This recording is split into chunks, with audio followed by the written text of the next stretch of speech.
Today we're talking about Harry Potter and the Order of the No, we're not. Hello, book friends. Today we're talking about Harry Potter and the Half-Blood Prince. And it's interesting because there's not a lot going on in this book, yet everything happens in this book. So get ready. So I'm currently reading Harry Potter and the Deathly Hallows, and there's a lot going on in that book. But I can't help but feel like this book, The Half-Blood Prince, is the most significant somehow. And that's because for most of this book, I feel like there's not a ton happening in terms of plot developments. So by this point, we all know my thoughts on the girl who kicked the hornet's nest, how I just felt like there was nothing happening in the plot, and it was making me so angry, and I was feeling just irate the entire time reading it. And I was just like, this needs to get to the point. This has no point. But after reading The Half-Blood Prince and seeing how the narrative developed, I felt like I was being a little bit unfair to the girl who kicked the hornet's nest. Because actually, The Half-Blood Prince developed in a similar way. And especially now going into the Deathly Hallows, I felt like The Half-Blood Prince was quite similar in like a plot development sense. But, I mean, maybe I was willing to forgive just because I knew a major plot arc was about to start in the Deathly Hallows. And, well, I actually didn't even just start in the Deathly Hallows. It started at the end of the Half-Blood Prince, and I knew it was coming. So I guess just maybe knowing that it was coming was enough to get me through what was a little bit of a slower section. So, I don't know. That's just one of those subjective things, I guess, that I was willing to forgive in this case, but not willing to forgive in the girl who kicked the hornet's nest. But I think it worked because after the big events of the Order of the Phoenix, I think a little reset was needed for the characters, like for Harry and for us, because that was a journey. So I felt like this book was unique within the series because this is the first time there isn't a big central mission or danger that's defining Harry's school year. For the first time since the Sorcerer's Stone, nobody really knew what was going on, including Harry. And Harry couldn't really do much except sit back and listen and absorb as much information as he could. And it's been really interesting to see how he manages. So that's pretty much what we're working with this book. It's pretty much like a foundational story for the Deathly Hallows, and less of an event in its own right, but I still really enjoyed reading it. Honestly, it was a little bit stressful because I knew the tragedy that was about to happen at the end of this book. And since I did know, I was like picking up on little clues along the way that I felt like were leading up to it. And it was just making me sad and stressed out. But nonetheless, we made it. And Dumbledore has died. So, if you want to dive deeper into the 6th installment in the Harry Potter series, then let's go. So really right in the beginning, Snape is towing that line really well. I mean, he's just playing the part really well. So at what point did Dumbledore really start trusting Snape? I don't know. I just can't imagine how that's gonna work out. And now, Harry, let us step out into the light and pursue that flighty temptress adventure. It's such a nice sentiment. It feels whimsical and fun, but it also feels like Dumbledore is giving like a last hurrah. I'm sad already. Is anybody else confused about how Gringotts works? Because if you remember in the first book, Hagrid took Harry to Gringotts for the first time to withdraw some gold. And Hagrid had a key, and they asked for like the key and verification and everything so that Harry could go into his own vault to get his gold. But ever since then, Harry never actually goes to Gringotts by himself. There's always someone else. Either Mrs. Weasley went and got his money for him, or in this case, in this book, I think, was it like Bill went and got it for him. So, like, do all of these people have his key? Is it just getting passed around? Do they not care because it's Harry Potter and it's just well known that Harry knows all of these people? I don't know. Their security confuses me. Also, I did look it up, and apparently a galleon is worth about $7 USD. And it's like every year Harry is given like a money bag, which I'm assuming to be just like, you know, I mean, how much money how giant of a money bag can you carry? Like, it would have to be the size of like a Crown Royal bag or something. I don't know.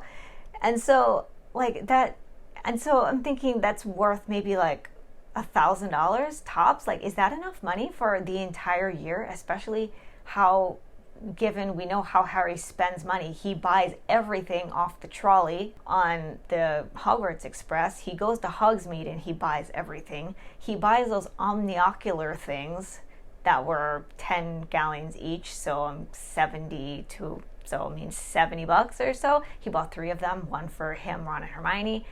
And so it's like he spends money. So how does he only have this much money for the entire year? Like, can he send for Hedwig to go and get him more money? Does she take his key? Does it not matter?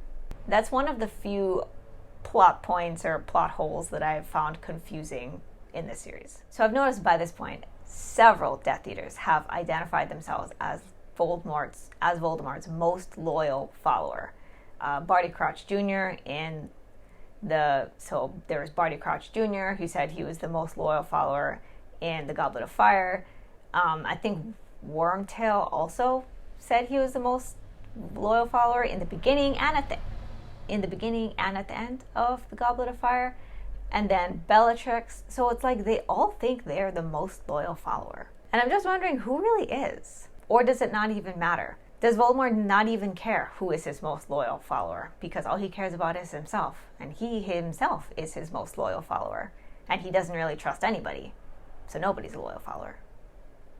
His brain is weird. Abstinence is the password for the common room at one point. What a weird password. I guess it's a joke about all of the new crushes, relationships, hormones. Never would have got that when I was a kid. First of all, I don't remember the apparition lessons at all. Like, that just went completely over my head. But the entire thing was actually pretty funny, and I don't know how I missed it. Like, they're talking about the three Ds and what they're calling the teacher who's from the ministry who's trying to teach them. Destination, determination, and deliberation, which doesn't make a lot of sense. But they're like, we know what kind of D's we're calling you. And it's like, we kind of know. But then they're like, the most polite ones are dung breath and dung head and dog breath. And like, is this some sort of sexual joke? Little hands. Why is Slughorn so afraid of sharing the true memory? Is it just shame? And why did Dumbledore suspect Slughorn of being the one who told Tom Riddle about how to make Horcruxes anyway? Was it just that they were close and Slughorn liked Tom Riddle? Or was it because he was a descendant of Slytherin? How did Slughorn even know so much about Horcruxes in the first place? These are all questions that I feel like we're not any closer to answering. Do you have any idea how much tyrants fear the people they oppress? That's profound. Dumbledore may be slipping a little bit in this book, but that's a good one. And it's true. Somebody's clearly afraid. Harry gets so many detentions. Does he deserve them all? Like, he should just pack a suitcase and live in detention at this point. He's just like, for such a hero, he gets so many detentions. I mean, does he deserve them all? Probably. He can be a little bit of a nuisance. But it's just funny that he's constantly in detention. There's nothing to be feared from a body, Harry, any more than there is anything to be feared from the darkness. Lord Voldemort, who of course secretly fears both, disagrees. But once again, he reveals his own lack of wisdom. It is the unknown we fear when we look upon death and darkness. Nothing more. I'm going to miss this wisdom from Dumbledore. So many good quotes in this book. I mean, not that he hasn't had very many good quotes. He's always had good quotes in the other books. But just this one is, I don't know, I feel like the best of him and the worst of him is coming out in this book. And it's just interesting to see him develop as a character more than just being this stoic grandfather. Like, he is a person and he's lived a life. And I don't know. I think it's just really nice to see. So in the Order of the Phoenix, Hermione made those enchanted coins so that the Order or Dumbledore's army could communicate with each other when, like, the flu network and everything was being monitored. And Draco stole them to use when he was, like, to communicate with people when he was trying to fix that stupid cabinet or whatever he was doing But anyway, he stole the coins, and then he stole all these other ideas, and like that's how he was getting by with his mission that he basically failed at anyway. But he thinks he's so clever. Don't you hate boys like that? Like, you know that there's that saying, like, carry yourself with the confidence of a mediocre white man. That's him. Like Malfoy, he is a mediocre white man, but he just thinks so highly of himself, and he has nothing going for him besides the fact that his father is like a brown noser, kiss ass kind of guy, and that's how he got so up there with Voldemort. But besides that, like, they have nothing going for them. Okay, I mean, they're rich, which apparently gets you anywhere in life, no matter how mediocre you are. But just the point is, Malfoy, he just thinks so highly of himself, and he stole all of the ideas that could have worked but didn't because he didn't have the brains to implement them very well. Maybe you just gotta feel sorry for these kind of guys.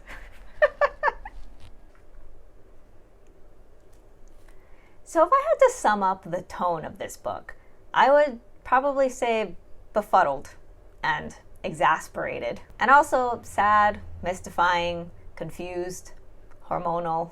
A lot of the characters are sad for various reasons, and there's just a lot of loss. Maybe it's partly in order to tie up some of the characters' storylines in this slow period while Harry, Ron, and Hermione are still kind of figuring things out. And while they're still at Hogwarts, because as we know, in the next book, they're not going to be there.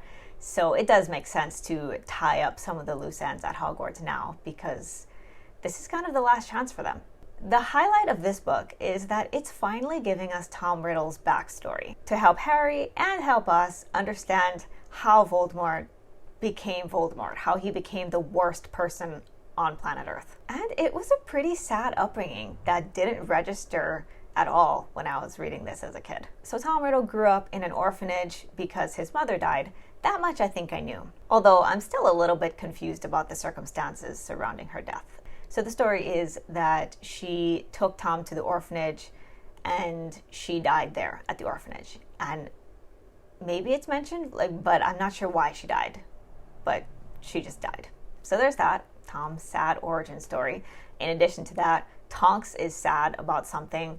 She doesn't want to say what it is, but she's clearly just upset. Hagrid is sad because Harry, Ron, and Hermione dropped out of Care of Magical Creatures, and I think that really stung him because he's really insecure about his teaching skills, and those are like his 3 favorite students, so he's kind of hurt about that. And then Aragog died, which I had forgotten. I thought we were done with Aragog.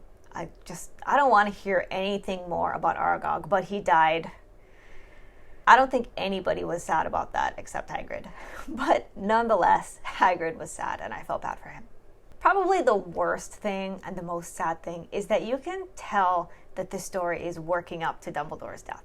He's noticeably declining, both in mental capacity and his hand is basically dead throughout the entire book, and it's been dead since he picked up Harry from the Dursleys. And it's like for the first time he's making mistakes and making bad judgment calls. When before he was just the wisest rock that could be trusted to always know what to do and always make the right decision. And you can see that strength starting to crack in this book, and it's so sad.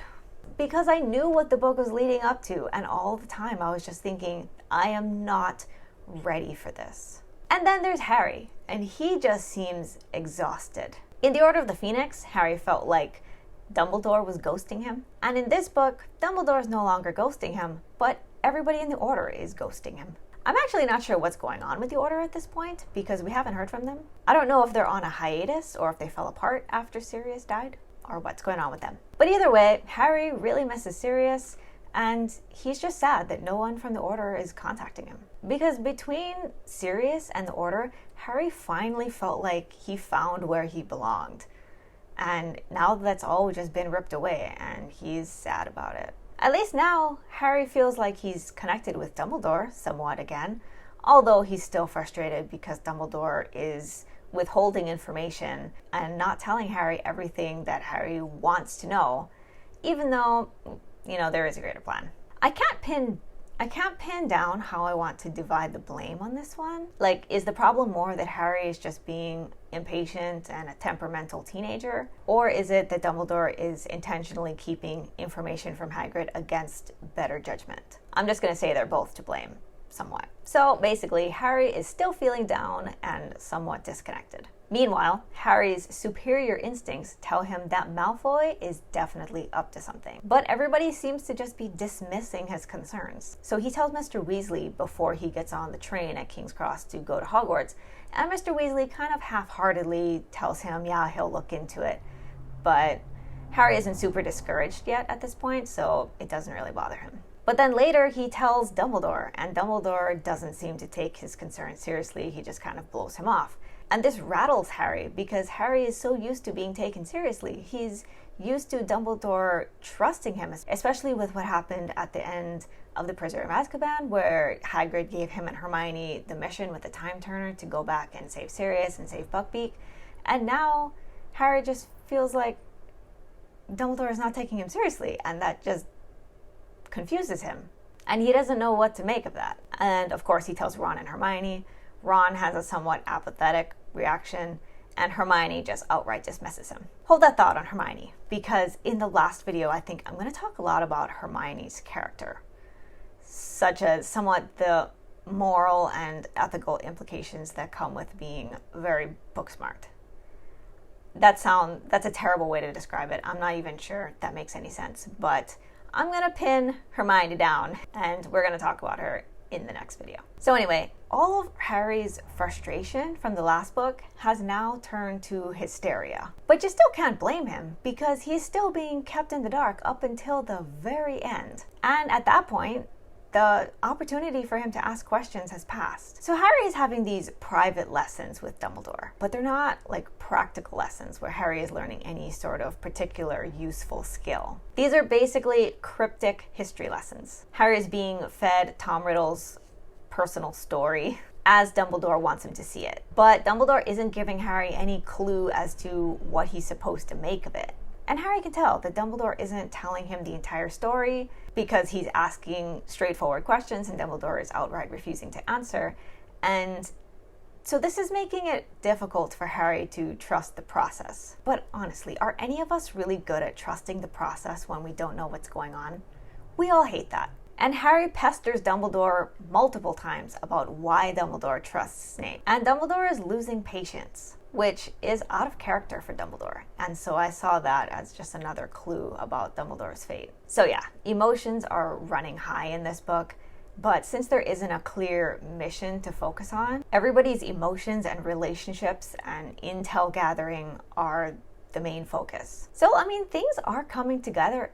Things are coming together for Harry. He's just having a hard time seeing it. But he's still doing better than he was in the Order of the Phoenix. Speaking of things coming together, we've been circling back to Trelawney on multiple occasions. Trelawney was first introduced in The Prisoner of Azkaban, so she's appeared in 4 books now. But she only became significant, in my opinion, in the Order of the Phoenix when it was revealed that she was the one who made the prophecy that there would be a boy born at the end of July who would be able to take down Lord Voldemort. And it's well known that all of the other teachers think divination is a joke and Trelawney is just off her rocker. And Dumbledore knew this when he hired her 15 years ago, but he hired her anyway and he defended her strongly against Umbridge. Divination is objectively not a useful subject, so why does Dumbledore keep her around? Is it because he feels sorry for her? Or was it because she was part of his long-term plan to use Harry to get rid of Voldemort once and for all? This goes back to my second or third video in this series. I think it was the Prisoner of Azkaban video where I was talking about morally gray characters, Dumbledore being one of them. So it's just a thought that Trelawney isn't at Hogwarts because divination is a valuable skill or because she's a great teacher. She's there to serve Dumbledore's greater purpose, whether or not she's truly useful along the way. Is that wrong for Dumbledore to do? Maybe. I mean, it's for the greater good, but it's really not nice to use people as pawns and keep them in the dark about it. So the point is, all of this time I've been looking for the bigger reason why Trelawney is still around and she wasn't just like a passing come and go character like Lockhart who had no bigger significance in the story. I think her significance is that she is a pawn, and she represents pawns everywhere who are being used and played for the greater good. It is time for our Snape update, number 6. So in this book, we can't talk about Snape without talking about Slughorn. Snape has always wanted the Defense Against the Dark Arts job, but he's never gotten it. But this year, Snape is finally teaching Defense Against the Dark Arts, probably only because Dumbledore promised Slughorn his old job back, which I'm assuming was potions. So I don't know. It's kind of up for debate whether Dumbledore really had no choice but to let Snape slide into the Defense Against the Dark Arts position. But I feel like Dumbledore always has a choice, and he always has a plan. So who knows? But anyway, Snape is now teaching Defense Against the Dark Arts, and there's nothing really interesting going on there. For us or for the kids.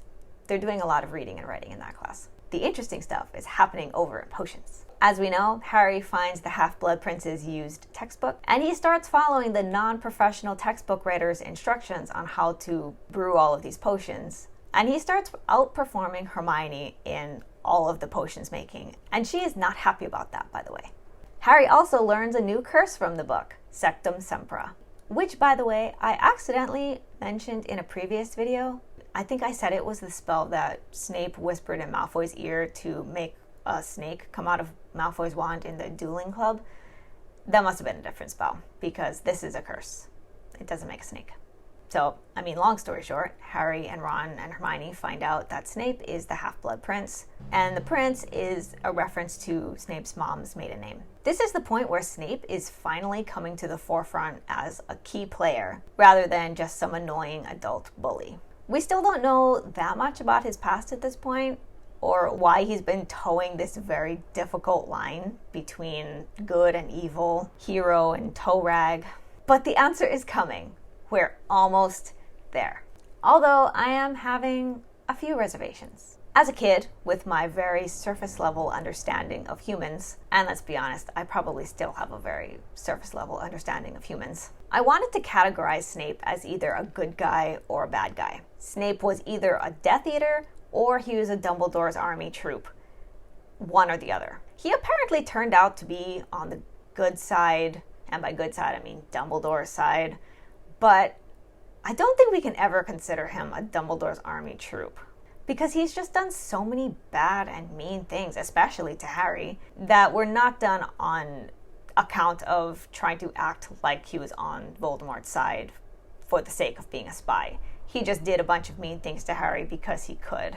I don't know the details yet, but I have a feeling I'm gonna be disappointed in Snape. Like, yeah, maybe he helped Dumbledore, but I don't think he's gonna be the hero that my kid brain made him out to be. So Snape's big moment in this book is that he killed Dumbledore, although Dumbledore did want it to happen that way, so I do remember that much. So that's where things are with Snape.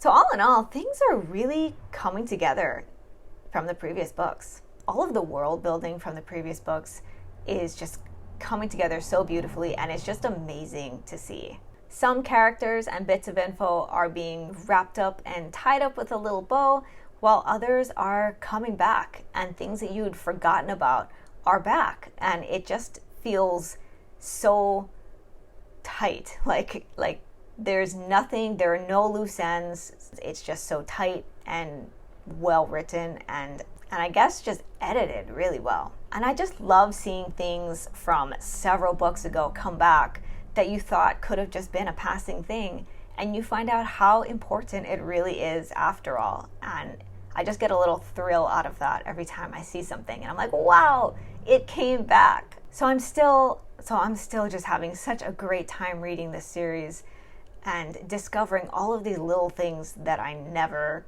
discovered when I was a kid.